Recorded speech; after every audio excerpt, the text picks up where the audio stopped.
Yes? Holy shit. It can't be. Is this the Reid Durand?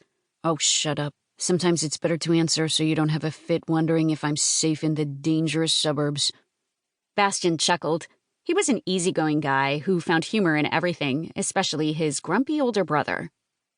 So I'm calling to invite you over to mine for cards, and before you say you're busy, remember, I know your schedule, and I also know you don't have any friends.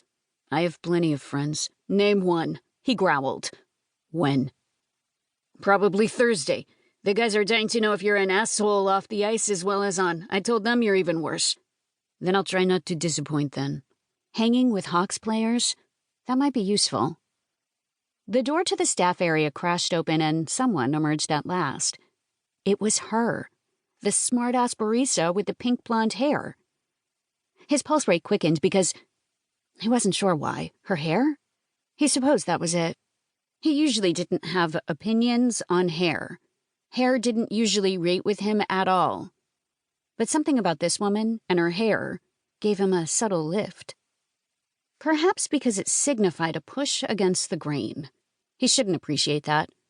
But then we're often drawn to an opposite, yin and yang, metal to magnet. She pushed a few stray tresses back, tucking it beneath the ball cap all the staff here wore.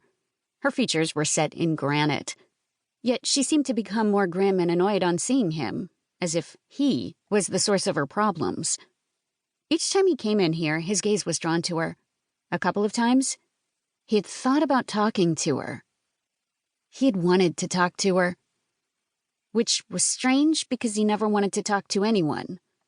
Of course, that wanting had made him suspicious, because if he had the desire to do something that would have no immediate benefit for him, if the act of talking with an interesting-looking woman was so appealing, then it was imperative that he shut it down.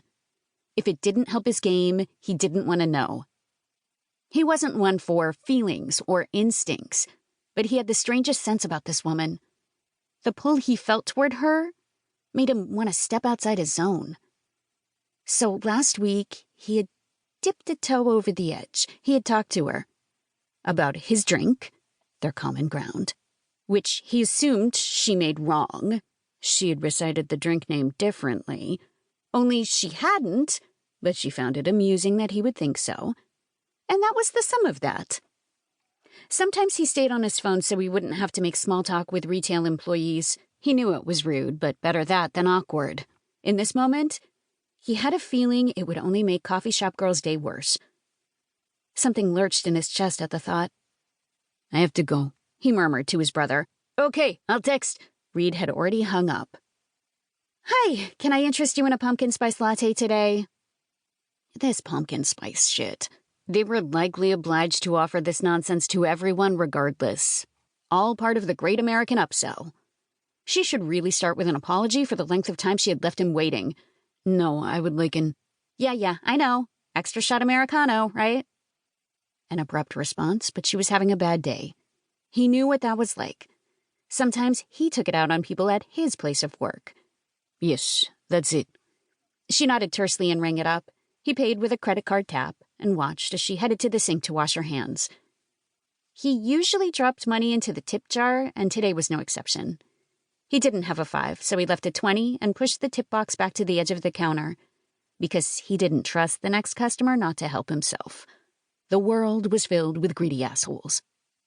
Coffee shop girl dried her hands and stepped up to the bar to make his drink. She kept her head down, the bill of her cap covering her eyes. No matter. Reid knew their color. A silver gray. A mercurial shade that reflected the chrome of the bar and usually made her eyes dance like flickering flames. She told stories with those eyes. Each time he came in here, she was usually laughing at something, maybe a coworker or the chatter of a customer. Her eyes would light like silver suns, the eyes of a woman who enjoyed life. But with him, the amusement usually faded. Or it was replaced by something else, something cooler. She didn't like him. He was used to men not liking him, usually because he made sure to strike first, to establish dominance. Setting a tone with his rivals and opponents on the ice was imperative, even with his teammates, so they were all assured that he was here to play, that he meant business. But with women, he usually encountered a different response.